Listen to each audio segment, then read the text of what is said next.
You know, I've been doing this retrospective slash analysis thing for a little while now.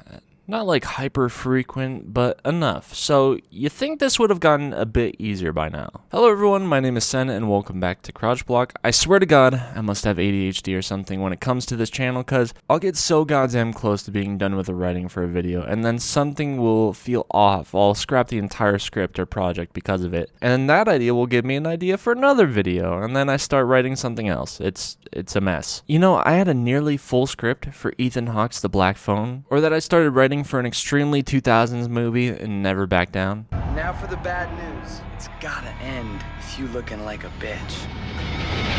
To maybe even the potential soul that was wondering if I was going to be writing about my Let's Play of Hogwarts Legacy, I don't think so. The game's just too vanilla, it doesn't make me feel enough, so probably not. But we're here to talk about Spider-Man's third installment, Spider-Man 2. I had assumed I was going to write about this game considering I wrote about the previous installations in the franchise. I definitely assumed I was going to be writing about this game considering I wrote about the previous two installments in the franchise, and I was wondering if I was going to suffer from any pitfalls or criticisms I had from either of the previous games. My hype overall towards this title upon its announcement was actually quite low. I like Spider-Man PS4, otherwise known as Spider-Man Peter Parker. For the first installment, I thought it was a very solid foundation for the franchise apart from some minor missteps. When it comes to Spider-Man Miles Morales, the more I think about this game, the more I don't like it. Out of my understanding, the game was originally slated to be DLC, and it for sure feels like it. The main questline was not all that compelling or have very many layers to unpack in it, and it kind of leaves this cascading effect to everything around it. I understand they wanted to give you time with Miles to care about him more, but when you tell me to like this character and give me something that feels very half-baked, I wonder if that same feeling is going to be translated to the newest title too. Needless to say, I was not hyped for this game when it was announced. I actually dreaded playing it. When it did eventually hit stores, things changed for me very quickly. It was right as Peter and Miles were suiting up for the first time, the music kicks up, and at that moment, that brought something out of me that was excitement. A compliment I will always pay to Insomniac, at least in the confines of these games, is that they know how to get you to feel what they want you to feel. After it was all over, it took some time for me to take the rose-colored glasses off. Let's get this clear, I like this game. My roommate jokes about that I hate every game. I do like this game, but I don't love it like everyone else seems to, and I'm struggling to figure out why. Like, I can tell you I hate a game, or I don't like things that are within a game, but this wasn't that. What was separating this game from being a 10 out of 10, or something along those lines for me? If I had to score it right now, I'd probably say about an 8 out of 10, and that's not a firm 8 out of 10, it has room to go in either direction, and I'm actually leaning towards lower. So I suppose that's why I'm here now. Welcome to my discussion of Spider-Man 2. Whenever I do these, I typically start with any remarks about the graphics, and then we move on over to whatever the combat or gameplay mechanics are within the game. But I feel as if you watch the previous two Insomniac Spider-Man videos, you more or less know what's coming at this point. The game looks good. I'm sure it probably does look better than Spider-Man Miles Morales visually, but not so much that I could tell. I guess I could say that for a fair portion of my playthrough I was playing on 30 FPS without really thinking much on it, up until my roommate reminded me that I could bump things up to 60, and after that I could never go back. Regarding combat, if you have seen the previous two Spider-Man videos, initially I didn't think there was much to say on the topic. I felt as if my breakdown or my opinions on the basics of the combat system was evergreen. I won't be using what I said in those videos because I've said it a number of times. Yes, it's similar to Arkham. I've grown wary of talking about Arkham or combat that resembles Arkham. What I will say is that fundamentally it's the exact same. A primary complaint is that I wish between Miles and Peter each Spider-Man had more of a distinct style of how they fought. It's quite possible they do, and maybe I just wasn't noticing during actual combat. I just want to feel as if each one stands out a bit more differently from the other. There was a couple of mechanical additions along the way, the most major being defensively, there's a block button now. And with a little bit of timing, you essentially have a parry on your hands. It took me a long while to actually incorporate this mechanic into my core play. Most of the time I forgot it was there, but when I did start using it, I found out how actually abusable it really was. Solid addition, no complaints. They do decide to make the UI a bit more uniform and actually add an ability and gadget wheel for each character. When it comes to abilities, you have essentially different visuals on fundamentally the same moves. initially. I'm gonna talk about this more than I'm intending, aren't I? Each character has a different upgrade path that unlocks new abilities. Miles has, of course, his electrical power set. Spoilers are on the table. If you didn't already know this, I don't know what to tell you. But Peter has the Venom suit. My eternal worry for this game was, is the power set as Miles going to undermine playing as Peter? And there is a time before you as Peter get the Venom suit. So what until then? Well, Peter has spider arms? No problem with this. I understand you want to distinguish gameplay. My only problem with this is that I find it hard to believe that Peter would equip himself with some kind of gadget that he edgewise wouldn't equip Miles with. You could have pitched this to me as a prototype, but you didn't. Did they? Fundamentally, the ability and weapon wheel in this game is a nice inclusion. It streamlines a lot of things, especially looking at the GTA-style weapon wheel in Spider-Man PS4. My only problem now is that Peter had access to those weapons previously, and now he doesn't. Apart from that, I wish there were more abilities, and I wish that gadgets had more of an impact. By far, the best piece of equipment you have at your disposal is the sonic grenades. And because the sonic grenades are far and away the best piece of equipment, the other ones suffer in comparison to this one's potency. The last notable inclusion I can think of is your super ability. These more or less replace your suit powers in the first game, and Peter gets a goddamn power fantasy. Just a full-on Venom rage mode and mows down enemies. I like this. I can't believe they gave Spider-Man a power fantasy mode integrated into the base mechanics that I'm actually fond of. But they did, and while Miles' super is not as fun, it's just as useful, if not more. Miles dispenses a large area of bioelectricity, but it's utilitarian by giving him full stocks of special meter, so you can use this for finishers or healing yourself. My only gripe would be that you don't have more options like for your suit abilities in the first game. Yeah, I talked about the combat more than I wanted to. The final pillar to tackle in this game is going to be the story, and within this story I'm feeling more and more similarly to how I felt with Batman Arkham Origins. I'm not referring to the quality of the games, but I'm thinking of situations within the game I would have liked more than what I actually got. Not that you would know, but this is actually Sen from the somewhat distant future at the time of recording this, and I think I've finally come to terms with I don't like Miles in this game.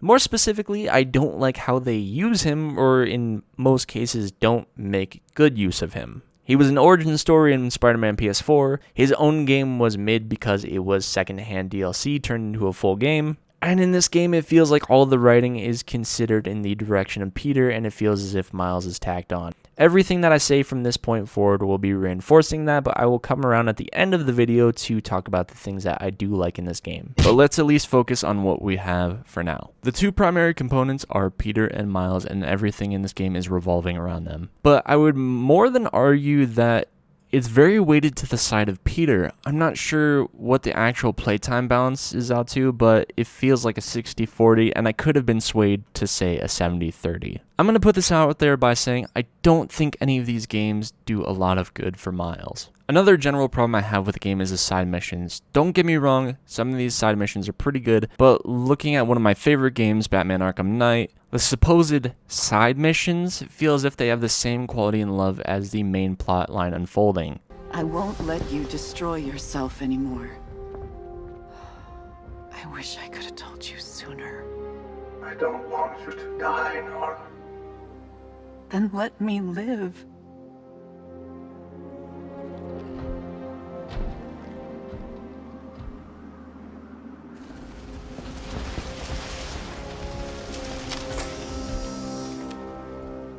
We won't have much time. Days.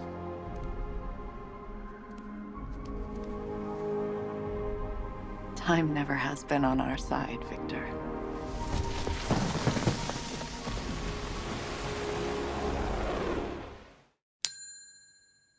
I want to give a fuck about Yuri, I really do, but this writing isn't compelling enough for me, and that is a damn shame, because the misuse of Yuri was a major complaint I had from the first title. It gets close to being something good by approaching the revolving door problem from the justice that Spider-Man enacts, but it doesn't do a whole lot with that idea. This is a perfect opportunity for Peter to make use of the Venom symbiote and be a little bit more aggressive with his enemies, essentially brutalizing them. Have a little side comment from Yuri saying something like, "Maybe I was wrong about you," or "Maybe there's hope for you yet."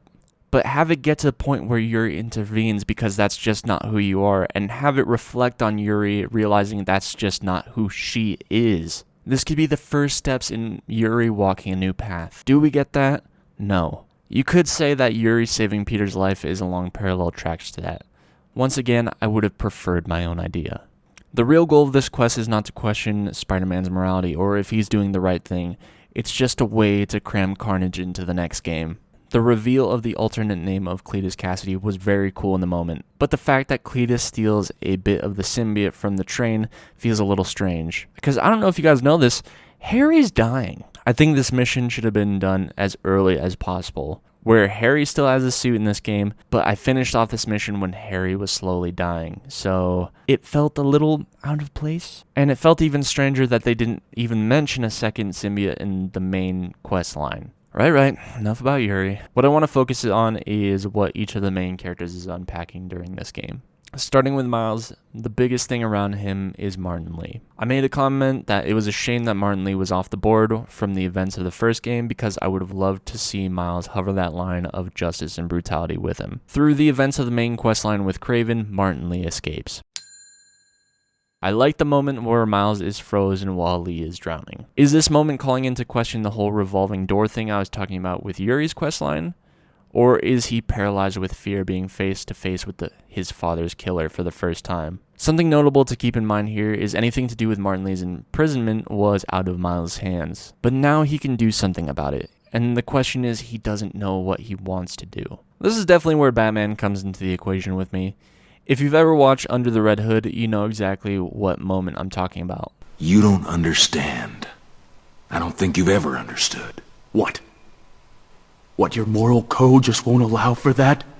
It's too hard to cross that line? No! God almighty, no! It'd be too damned easy. All I've ever wanted to do is kill him. A day doesn't go by when I don't think about subjecting him to every horrendous torture he's dealt out to others, and then end him. But if I do that, if I allow myself to go down into that place, I'll never come back. Alright, let's talk a little bit about Peter. So what is Peter unpacking in this game? If you picture quintessential struggles with Peter, you're pretty on the money. Being Spider-Man is in the way of Peter's life. Within the first moments of the game, Peter is fired from his job as a teacher because he had to go be Spider-Man. There are, as ever, of course, relationship struggles with Mary Jane. Now, because of his whole job situation, he's struggling with paying for his Aunt May's house. He is both physically and mentally struggling with the unpacking of May's death. Can you not tell that this game is more about Peter? I mean, what really is as major as Martin Lee, his father's killer, being on the loose and not knowing what to do when it comes to handling his inner demons? Well, he's got a college essay or something. As far as an emotional through line, he feels like he's being pushed away and neglected because Harry is in the picture. I do think that Miles has the emotional capacity to understand that Peter's friend that was dying is back, and Peter is excited. I think Miles is a big enough boy to realize that.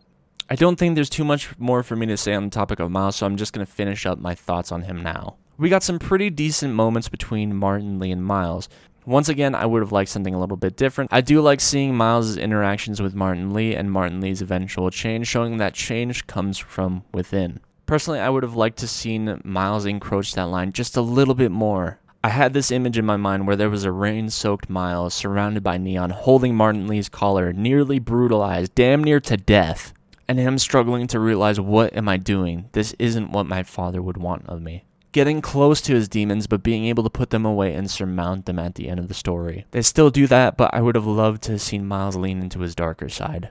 As I said, Miles isn't unpacking a whole lot outside of Martin Lee from this game. We had a whole game with Miles and his alleged best friend, Finn. I don't know if you guys know this, but Finn died in that game. That was supposedly his best friend. Why isn't Miles in this game struggling to unpack that as well as his father? There could have easily been another emotional layer added onto Miles' character with something like, everything I get close to dies. That could be a reason why he doesn't want to pursue a relationship with Haley, but ultimately having Haley be there for him. I think it's fascinating that they chose not to give Miles the symbiote suit as well. An emotionally tense battle set piece between Peter and Miles could have taken place. As soon as Harry came back into the picture, you ditched me. Miles, I'm sorry. And all it would have taken to undo the spell could have just been as simple as a look from Haley. What? have I done? I just don't think they use Miles or the tools around Miles to the greatest of effects. A bit of a weird agenda this game feels as if it's pushing is that Peter is past his prime. You're not better than me! All I want is to save you.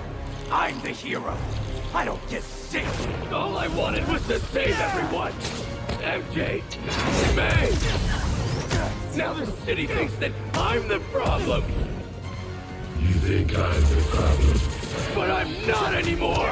What would the city do without Spider-Man? Look how it's doing with you! I don't know what in the Spider-World is past your prime, but he's 25 in this game. I would like to think that 25 is very much still in your prime. Don't get me wrong, all of us want to have Peter catch a break and finally start having the good life he deserves. But not because the game is making him feel as if he's just not cut for the job anymore. A little set piece they use is Martin Lee to really bolster up Miles. I've never reformed a criminal before. Really? Are you sure? Because I'm pretty sure we interact with a tombstone that's working a run-of-the-mill job, and Mysterio is doing his part to enter the world of virtual reality and make a career that way. Which part of that is not reformation? And you know how I talked about the stupid paper for college that Miles is writing? If he's pushing that off to be Spider-Man, that doesn't stoke the flame of confidence within me that more responsibility is what this guy needs. I like that we play as Venom for a little bit. That was cool. And the stuff with Kraven is cool too. Wait, no it's not. It starts out really cool, where everything that is out of whack within the main plotline is directly influenced by Kraven. Kraven is looking for the ultimate hunt because he is dying, so he wants to go as a hunter, not to some feeble disease. Which is badass, by the way, until he dies because he got his fucking head bit off, which is also badass. But the shift of where the story was to where it's going gave me whiplash. I mean, the Vulture's dead. The Scorpion's dead. He was going after and captured Martin Lee and was going to kill him too. And it's just not about that anymore. One of the most interesting things that Venom brings to the table is an actual theme in this game, and it is one of addiction. It feels good to have the symbiote, and it helps me be a better Spider-Man. I need it. Harry doesn't need it that bad, right? I mean, I'm sure there's another way. Anything in mind, any leaps of logic to keep the high going and to keep getting your fix. It doesn't go too much deeper than that, but it seems as if the use of Venom, or even just being touched by the symbiote, is a way for any character on screen to voice their direct thoughts. I like the moment when Peter has a symbiote that Harry reaches out to Miles in all of this. Even though it's very easy for Harry to be bitter towards Peter and Miles' friendship. Oh, so you're who Peter was replacing me with, therefore I hate you. I guess a potential secondary theme could have been something like, sometimes it's the one closest to us that hurt us the most. All of this leads me to the biggest drop of the ball throughout the entire game, and that's having Miles finish off Venom. The emotional through line just isn't there. This game isn't focused on Miles. Miles has no attachment to Harry. They didn't spend the entire game together. There was no conflict, no history between them. There's no way in hell that this could ever be a satisfying emotional payoff. The only thing this really does is push the agenda of, yeah, Miles is Spider-Man now. After this is all said and done, I want two things from Insomniac. The next title you do for Miles, you need to write him well. Look at Spider-Verse. They do a great job with the character. And two, give me a game with young Peter. Like Ultimate Spider-Man or something. Alright, like I said, I would come back around at the end to share my positive thoughts on the game with you all. Combat has only gotten stronger and stronger with each game for me. I enjoy most all of Peter's writing, other than, like I said, about Miles having the last fight with Venom, but in light of that, the cutscene that follows is Miles and Peter taking down Venom together, so that somewhat alleviates that. But I still feel more or less the same about Peter is the emotional through line to Harry, and I feel like it should really be his moment with his friend. I really like all the stuff with Kraven, seeing the Lizard, the vocal performances. Martin Lee and Miles' storyline is the backbone of Miles' character arc in this game, and I understand why. Mary Jane is more likable in this game as opposed to Spider-Man Peter Parker. The reveal for Carnage and the Chameleon was actually pretty cool. I even like the side mission of the little old man reflecting on life. And such a lovely delivery of Mysterio's line at the end of his mission. So can I tell everyone Mysterio's a good guy now?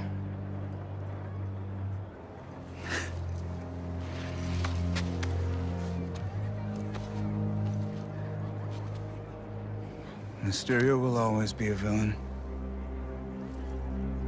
Just as Spider-Man will always be a hero. It's when you start looking at the people behind the masks that things get messy. I think it's actually pretty cool that they chose to kill off characters instead of everything just kind of wrapping up nicely at the end. I actually really enjoyed the web wings and the traversal and making things a lot smoother from getting to place. I think with all my thoughts, I'll give this game a 7.8 out of 10. Alright, well that's where I'm going to end things. I want to thank you guys so much for watching. If you guys want to see more, check out the rest of the channel. In the description, there's links to my main channel as well as my shared channel, DualShock, with me and the absolute legend, Cody. I have a lot of stuff that's in the works for the future of this channel, so look forward to more. Remember to like, subscribe, and all that good stuff, and I'll see you guys in the next one. Peace.